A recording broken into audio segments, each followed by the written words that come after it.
Hola, hola cinéfilos, les habla P. Bomba y hoy les traigo el análisis de Animales Nocturnos. Como siempre, asumo que ya han visto la película, por lo que este video estará plagado de spoilers.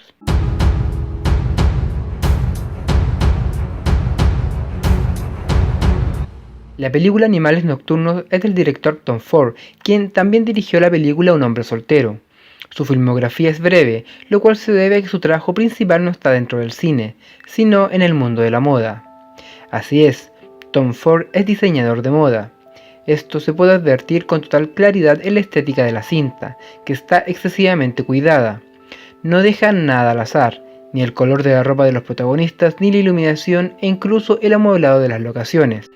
Y a mi parecer, se advierte el buen trabajo cuando solo la estética visual es capaz de transmitirnos por sí sola la emoción de la escena.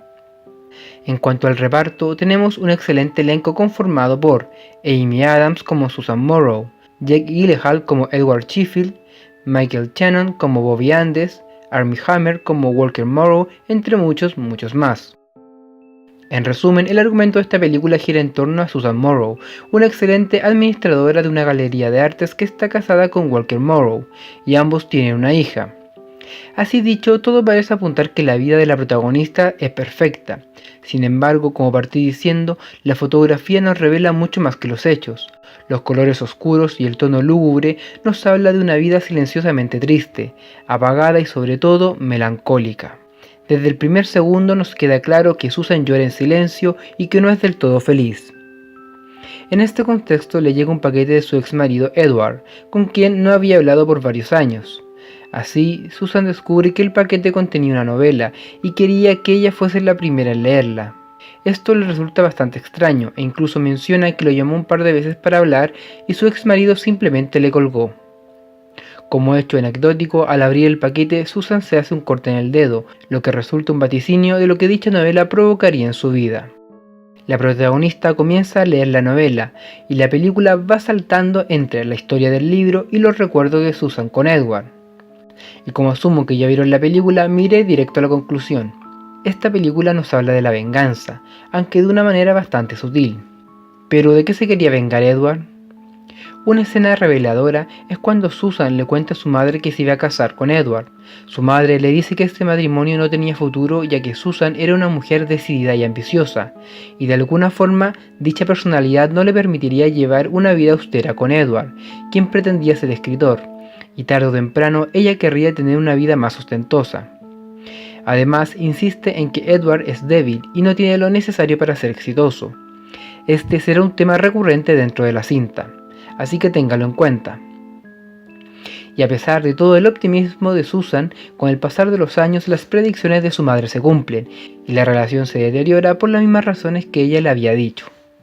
En definitiva, Susan se cansa de Edward, ya que su única aspiración era trabajar en una librería y escribir sus propias novelas. Además, no toleraba muy bien las críticas, sintiéndose ofendido por el menor signo de desaprobación por parte de su esposa. Y así, tal como su madre había presagiado, se cansó del conformismo de su marido. Es en este contexto que, en unas clases de la universidad, conoce a Walker, quien era la antítesis de Edward, es decir, un hombre ambicioso, distinguido y exitoso. Dado los problemas matrimoniales, Susan no lo piensa dos veces en serle infiel con Walker, lo que tal vez no hubiese sido tan terrible de no ser porque estaba embarazada de Edward, y como ya no quería nada con él, decide abortar sin decirle nada. Sin embargo, Edward lo descubre de todas formas, y esa fue la última vez que ambos se vieron.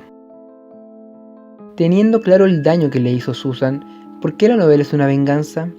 Básicamente porque es una manera de hacerle ver a Susan cómo se sintió él al ser engañado. Veamos por qué. El protagonista de la novela, Tony Hastings, también es interpretado por Jake Gyllenhaal, es decir, es una proyección del mismo autor, Edward. Este protagonista está casado con Laura, interpretada por Isla Fisher, y ambos tienen una hija, que es interpretada por Ellie Bamber. Nunca mencionan el nombre de esta niña, así que la llamaré como la actriz, Ellie. Los tres hacen un viaje familiar a Texas, y el conflicto se desarrolla durante la primera noche en la carretera, cuando son acosados por otro auto. En este iban tres tipos que los hostigaron hasta hacerlos chocar, de manera tal que se les revienta el neumático. Estos tres tipos se detienen a su costado y en todo momento actúan de forma errática y maniática. ofreciéndose para cambiarles el neumático dañado, pero siempre con una actitud hostil y amenazante. Tras una larga escena, la cual, dicho sea de paso, es sumamente tensa, estresante y angustiante, dos de los maleantes terminan llevándose a la esposa e hija de Tony, y este se queda con el tercer de los delincuentes, y desde ya van resaltando ciertos elementos, como por ejemplo el auto en que viajaba la familia en la novela es el mismo auto de Edward, y este es el que podemos ver en las primeras escenas cuando va a dejarle la novela a Susan a su propia casa. Además, el auto de los delincuentes es el mismo que se ve en la escena cuando Edward y Susan terminan. Estos son elementos que nos hacen relacionar la novela con la historia de ambos. Así, Laura representaría a la propia Susan, y Ellie representa a la hija o hijo que nunca alcanzaron a conocer. De esta forma, Edward le enrostra a Susan lo que pudieron tener juntos, si es que ella no le hubiese sido infiel y si es que no hubiese abortado. Posteriormente, Tony es abandonado en medio de la nada, y tras mucho caminar logra llegar a una comisaría en donde declara todo lo sucedido al detective Bobby Andes. Desgraciadamente no logran pillar a los delincuentes, pero sí hallan los cuerpos de Isla y Ellie, quienes habían sido violadas y asesinadas brutalmente. Este horrendo crimen representa el cómo se sintió Edward cuando fue abandonado por su mujer. Representa toda esa rabia e impotencia de ver cómo perdía a alguien amado sin poder hacer nada al respecto. Esto mismo aplica a su hija, quien no solo sufre el mismo destino que su madre, sino que además ambas son sumamente parecidas. Esto se puede entender como que Edward jamás conocería a su hija, dado que Susan abortó, así que así es como él se la imagina, casi idéntica a su madre. Y tal vez solo la crudeza de la violación a una hija refleja cómo Edward sintió el que le arrebataran a su hijo o hija sin siquiera preguntarle. Y con esto va el segundo golpe bajo, al comparar lo que Susan le hizo con un crimen tan horrible. Siguiendo con esta interpretación, los tres asesinos o estos tres delincuentes son algo así como el fantasma de Susan, en cuanto representan el daño que ella le causó.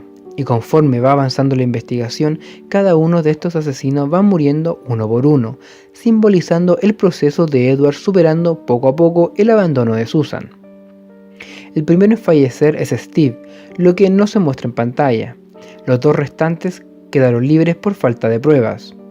En este punto de la historia nos enteramos que el oficial Bobby Andes tiene cáncer terminal, por lo que le queda poco tiempo de vida, y como ya no tiene nada que perder, le ofrece a Tony que capturen a los dos asesinos aún con vida e impartan justicia por su propia mano. En este sentido, Bobby es una alegoría al sentimiento de venganza de Edward, a ese sentimiento implacable que no mide consecuencias, porque siente que no tiene nada que perder, como si ya no hubiese nada más allá de la venganza. Luego de atraparlos, el propio Bobby mata a Lou cuando intenta escapar, quedando libre a Ray, el más violento de los tres.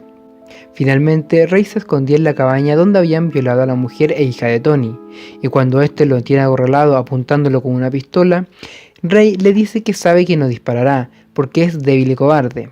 Esto es un recordatorio directo a lo que Susan, su madre, y en realidad todo el mundo pensaba de Edward. Sin embargo, estas palabras lo llenan de ira y coraje suficiente como para disparar y matarlo. Lamentablemente para Tony, Ray alcanza a darle un fierrazo en la cabeza, dejándolo inconsciente, y posteriormente Tony muere. Este hecho, es decir, la muerte de Tony, representa el cierre de un ciclo, como diciendo que la herida de Susan por fin había sido superada. Ya, para ser más claro, Susan le recriminaba constantemente a Edward que era débil, llegando a ser un tema recurrente dentro de su relación. Esto se refleja en la novela cuando le secuestran a la familia Tony, ya que llega a dar rabia lo pasivo que es durante estas escenas. Sin embargo, al final tiene la valentía y la determinación de matar a Ray, denotando un cambio radical. De esta forma, por medio de la novela, Edward le enrostra a Susan que él ya no es el mismo de antes. Este cambio radical tiene un paralelo en la vida real. ¿Cuál? Bueno, la misma venganza que Edward lleva a cabo. Y esta venganza termina de forma redonda y sencilla, pero genial. Para empezar, a través de la novela, Edward le muestra a Susan todo lo que pudieron haber tenido juntos. Luego le enseñan cómo se sintió él cuando ella lo traicionó. Y finalmente le enseña que ha cambiado, que se ha superado y ha dejado de ser esa persona débil y cobarde, engendrando una esperanza de volver a estar juntos. Y cuando se atisba un regreso, Edward simplemente no llega a la cita acordada.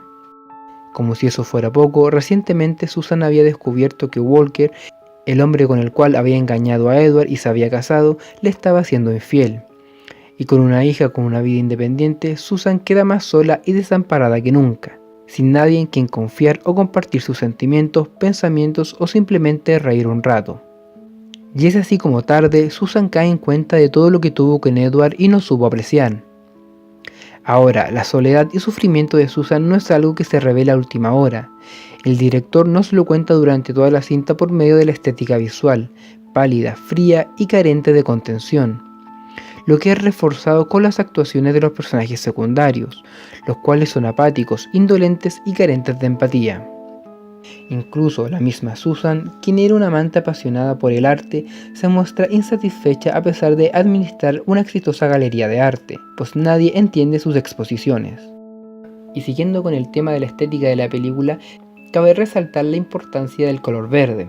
Dentro de la película, dicho color se asocia con Susan, pues lo podemos ver en el auto detrás de Edward en la escena que ella lo deja.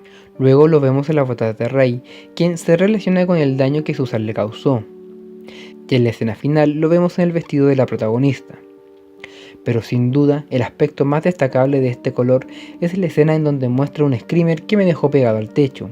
En esta escena, Susan ve a la hija de una compañera de trabajo por medio de un celular, cuando el violador y asesino ficticio de la novela aparece de la nada como un fantasma. Este screamer yo lo entendí de dos maneras. Primero, que ver al bebé de su compañera le recordó a su hija abortada, y que además, la novela de Edward ya le estaba afectando psicológicamente a un nivel inconsciente. Como podrán apreciar en este punto, la venganza de Edward es una venganza más psicológica e intelectual que algo físico, como hacerle daño a ella o a sus parientes. Y es precisamente ahí donde radica la genialidad de su plan, en el hecho que haya urdido una venganza tan sutil como imperceptible, o al menos hasta cierto punto, ya que la misma novela se llama Animales Nocturnos, y este nombre se debe a que Edward le llamaba animal nocturno a Susan, quien solía trabajar de noche. Y además, en el mismo prólogo de la novela, le agradece a Susan por haberlo inspirado y haberle dado la fuerza de escribir dicha historia. Y bueno, cinéfilos, eso ha sido todo por esta semana. Espero que les haya gustado el análisis y la película también, que es bastante buena y es una de mis preferidas. Si les gustó el video, denle like, compártalo y suscríbanse a mi canal. Y no olviden seguirme en mis redes sociales, Facebook, Instagram y Twitter, en donde estoy activo casi todo el día. Y si es el primer video que ves de este canal, date una vuelta por la lista de los análisis en donde analizo películas antiguas y tal vez te encuentras con algo que te guste. Eso ha sido todo por esta semana y nos vemos la próxima.